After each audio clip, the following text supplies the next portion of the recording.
What if I told you that just one single scene in a TV show could end everything? That one funny moment could be so over the top, so outrageous that the people who made the show turned to each other and said, "That's it? We're done." Well, that's exactly what happened with Fawlty Towers. A scene so wild it became the final straw. The moment that convinced its creators to walk away forever. Stick around because we're about to reveal the real story behind the runaway rat. It's the unforgettable final episode and why this single moment ended one of the greatest sitcoms of all time. Let's rewind a little. Fawlty Towers was a British comedy series that premiered in the 1970s. And it didn't take long for it to become one of the most loved shows in the world. It starred John Cleese as Basil Fawlty, a hotel owner who was rude, frantic, and constantly caught up in his own disastrous schemes. Here's the part that always shocks people. Only 12 episodes were ever made. The first 6 episodes aired in 1975, and another 6 followed in 1979. Despite that short run, the show became a global classic.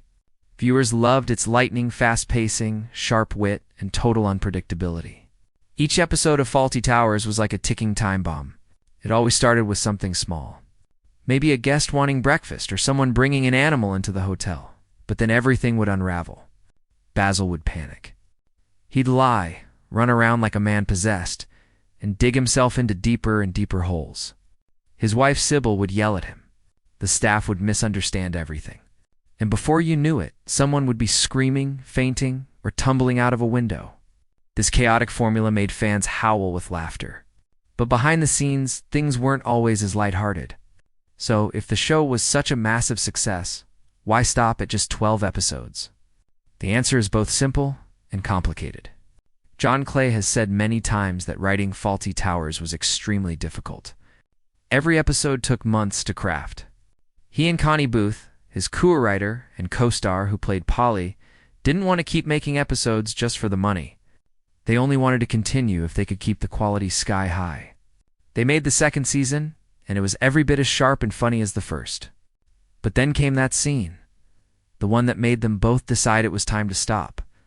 This episode became the unexpected finale of Fawlty Towers. Here's the setup. A health inspector arrives to evaluate the hotel. And surprise, he finds a mountain of problems. Meanwhile, Manuel, the sweet but often clueless waiter, is secretly keeping a pet rat, which he has named Basil. Yes, the same name as his boss. He tries to hide the rat from everyone, especially the inspector. But you can probably guess where this is going. The rat escapes.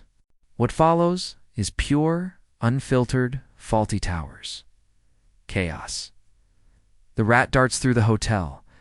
Basil tries to catch it without anyone noticing. He hides it in food trays. He throws it out the window. He even tries to poison it and almost ends up poisoning a guest instead. And then comes the unforgettable moment. The health inspector discovers the rat in the kitchen. His face says it all. Yeah, total stunned horror. Viewers found the episode hilarious. It was Fawlty Towers at its best. Fast, frantic, absurd, and sharply written.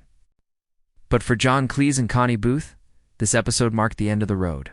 They looked at what they had created, the runaway rat, the escalating chaos, and then realized something important. They had taken the show's characters and situations as far as they could go. To continue, they would have had to go even bigger, even crazier. And that, they feared, would ruin the very thing that made Fawlty Towers special. So, they made the bold choice to end it right there. No farewell special, no extended finale, just stop. The series ended not with a big announcement, but with a single episode about a rat. When fans learned the show was finished, many were stunned. They begged for more. Some even offered money to bring the series back, but John Cleese stood firm. He said the show had ended at exactly the right time. While it was still brilliant, and maybe he was right, because even decades later, people still talk about that episode, that rat, and that perfectly chaotic ending. So, what's the lesson here? Sometimes the smartest move is to stop before things go too far.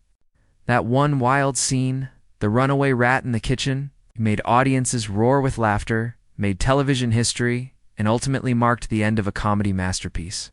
Fawlty Towers remains one of the greatest sitcoms ever made, not because it went on forever, but because it knew exactly when to stop. Still shocked? You're not alone. Tell us your favorite Fawlty Towers moment in the comments below. And don't forget to like, subscribe, and hit the notification bell for more untold stories from the golden age of television.